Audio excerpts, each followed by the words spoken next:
Hello, my name is Dr. Brian Briscoe. I'm a board-certified psychiatrist practicing psychiatry in Louisville, Kentucky. I serve as president and founder of an organization called Kentucky Psychiatric and Mental Health Services. This is an organization that is dedicated to serving persons who struggle with emotional and mental health difficulties. We also serve to educate leaders in the community organizations, churches, pastors, and other organizations about mental health issues. We have particular interest in serving the Christian community. I come from a Christian background myself, and so this is an area of particular interest to me. Now, we do recognize that mental health issues can strike persons no matter what their faith or religious views are. So we certainly do not discriminate against persons who do not share a Christian faith. And at the same time, we want to make extensive efforts to educate the Christian community about these issues and to serve people and their families who are suffering.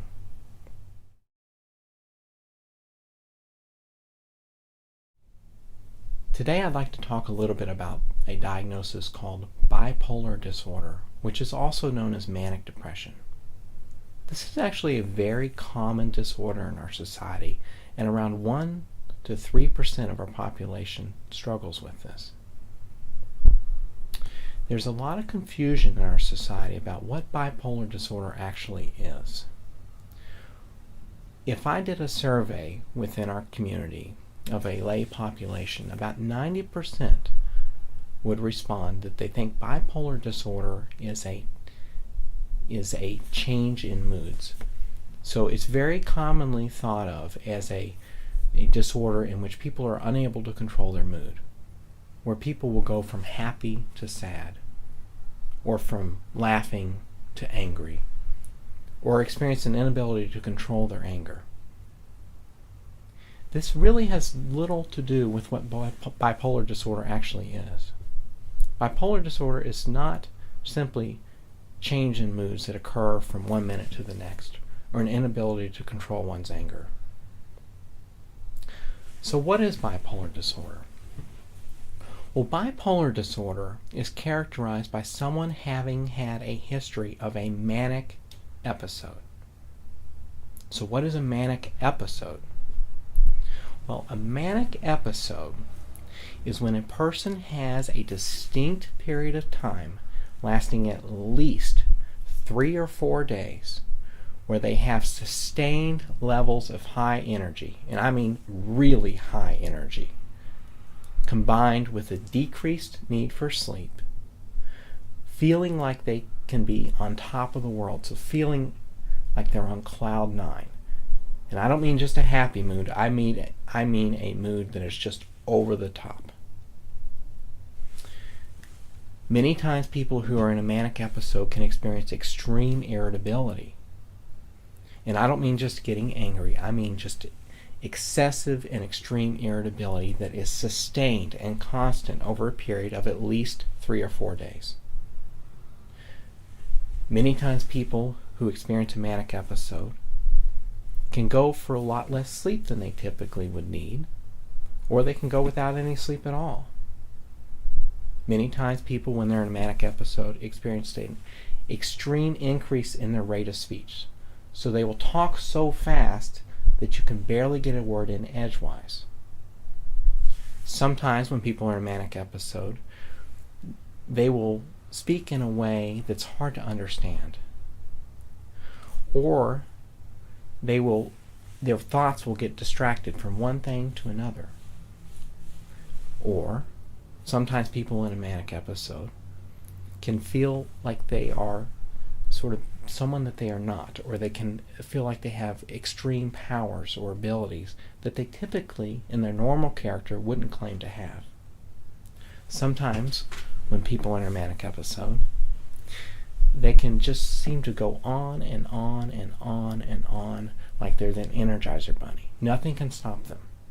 They will get themselves in numerous activities, many more activities than they would typically be involved in. This could be cleaning the house 3 or 4 times a day. It could be getting investments that they would never typically get into. It can mean starting a bunch of new projects that they'd never started before.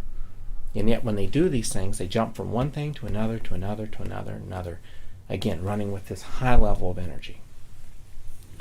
Now, for someone to have had a manic episode, you don't necessarily have to have every single one of those symptoms involved, but it's a combination of at least maybe 2 or 3, sometimes 4 of those occurring at the same time that defines a manic episode.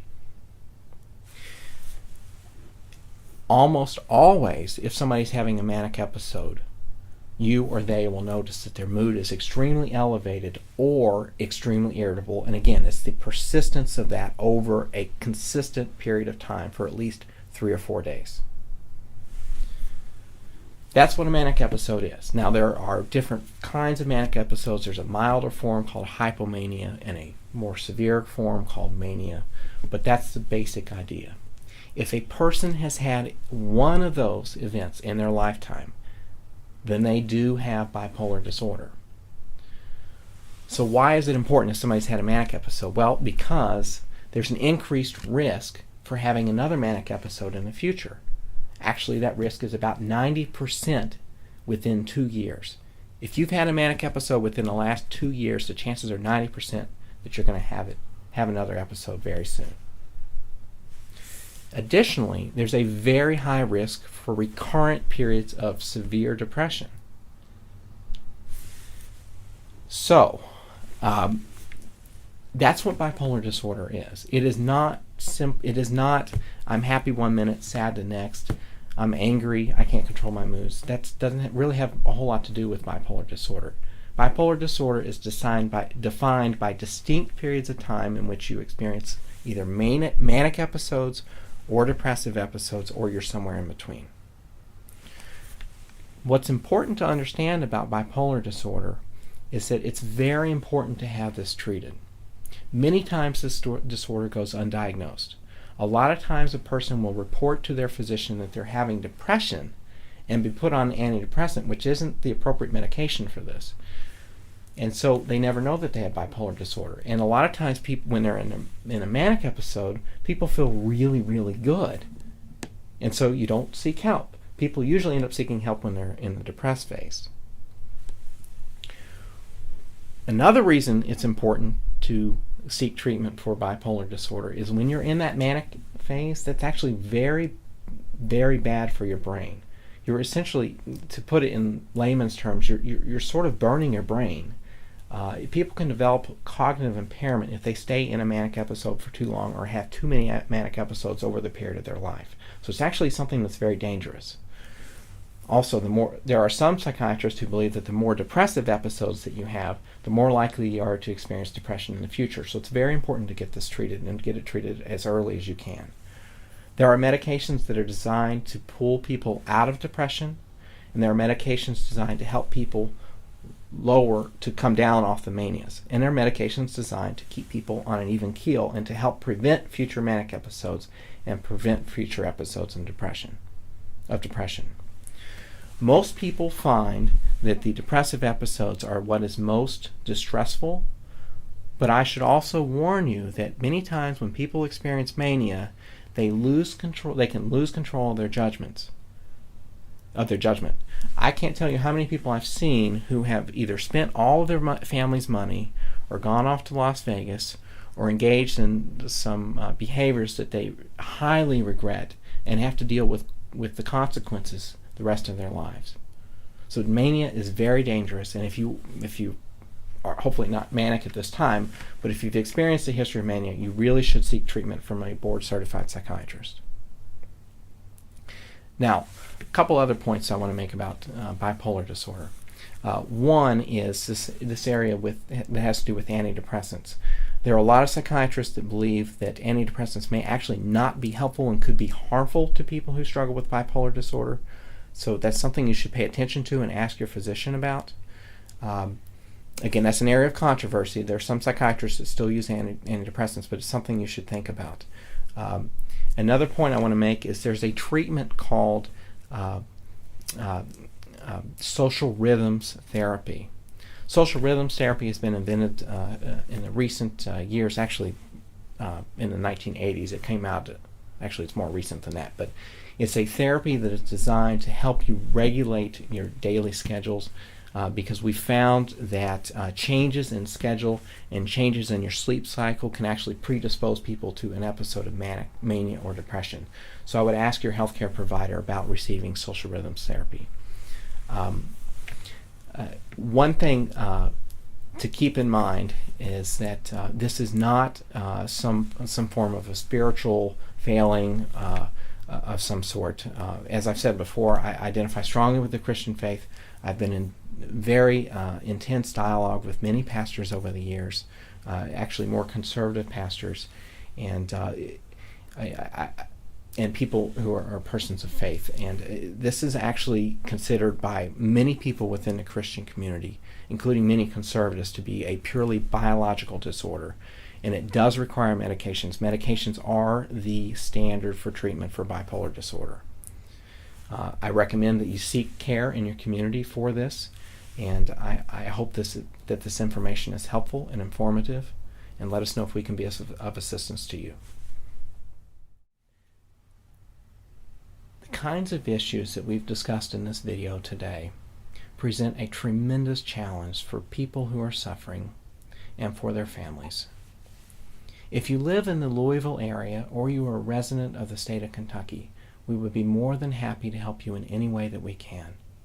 You can give us a call at 339-2442, or you can contact us through our website at www.louisvillepsychiatry.com. Please note, if you do not reside within the state of Kentucky, we're not able to provide medical services to you directly. If you live outside the Louisville metro area or outside the state of Kentucky, I strongly recommend that you seek out care from a board-certified psychiatrist in your area. Many times it's hard to find Christians in psychiatry, but sometimes by talking to a pastor or a friend who shares your faith, you may be able to find a competent psychiatrist who shares your faith. However, if you have to make a choice between a psychiatrist who's a Christian who doesn't have a good reputation in your community and a psychiatrist who is not a Christian but is known for his or her competency in the field, I would much rather you see a very competent psychiatrist who's not a Christian. What matters most when you're choosing doctors, what matters most is that you see someone who's competent and who knows what they're doing and who's respected in your community. I also recommend that you talk to your pastor about the kinds of issues we've discussed today, and ask your pastor for recommendations for resources for help in your community. If you are a church or an organization seeking to learn more information about mental health issues, and you live in the state of Kentucky or in the Louisville area, we'd be more than happy to provide an educational talk to your church. Just give us a call at the number I gave before, or visit us on our website. I hope that this information we've provided today is helpful to you, your family, or your congregation, and I wish you the very best.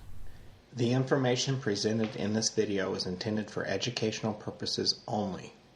The information provided is not intended to evaluate and/or treat a specific viewer's mental illness or emotional problem.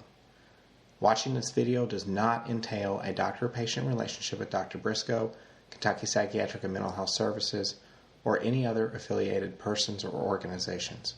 If you feel like you may be struggling with one of the issues discussed in this video, you should contact a physician or a licensed mental health professional for a personal evaluation.